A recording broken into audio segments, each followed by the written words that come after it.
Dakepi. My name is Gary Roland. Lakotah Tegheya Kte.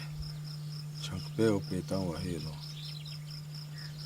I'm a lifelong resident of Winnie and I'd like to tell you about the establishment of these reservations back in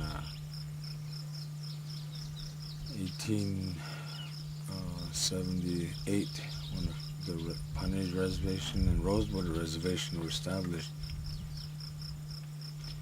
and the 1889 Act, which opened the doors to the non-Indians that flooded our country and took all the land surrounding our reservations. And from the beginning, the United States government used church officials such as bishops to be included in a land commission that Washington had sent down to the Dakotas to talk to the Lakota people and to open the land to the homesteaders. And these church officials used scare tactics against the Indians, and they told them that if they didn't sign the agreement, that they would go to hell and burn, and many things that some of the missionaries knew how the Lakotas believed in their way of life. And also tickets were used, like red ticket was for yes, to sell the land, and no was black. And the Lakotas always knew that red is life, Utoni, so that's how they tricked the Indians. And Chief Red Cloud was a very influential chief. And so whenever the land commission came and tried to get quorum to meet, but whenever they sit down to have a meeting, Red Cloud will stand up and walk out, and all the principal chiefs walked out with him. So finally they arrested Chief Red Cloud and his principal chiefs. And at that time there was they built a jail at the Pine Ridge Agency, and they had a dungeon. So they took them into the dungeon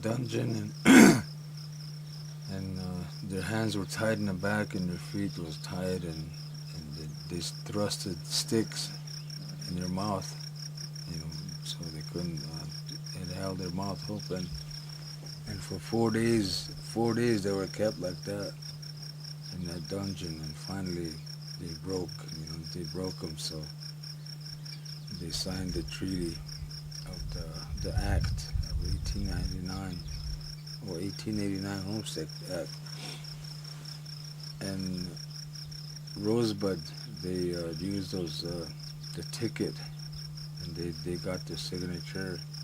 And the last one was Sitting Bull's reservation.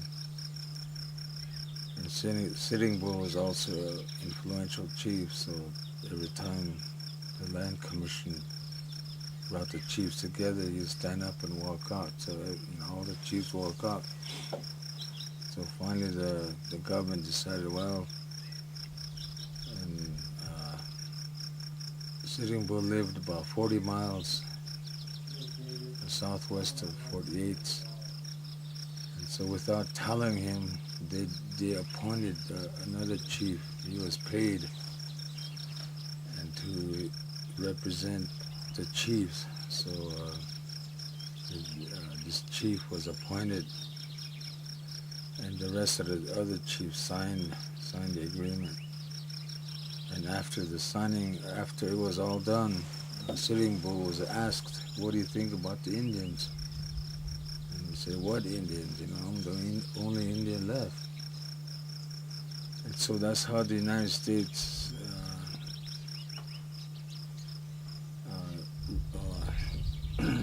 raped our lands, took our lands by lies and deceit and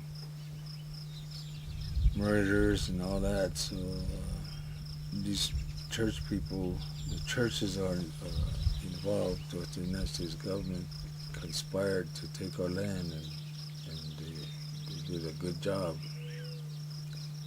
So today most of our people are exercising our way of life, our spirituality, and sun dances, and Inipi, and the 7 rituals that were brought to us by the sacred white calf white woman. And so these churches are empty today, and I'm happy about that. Oh, go ahead.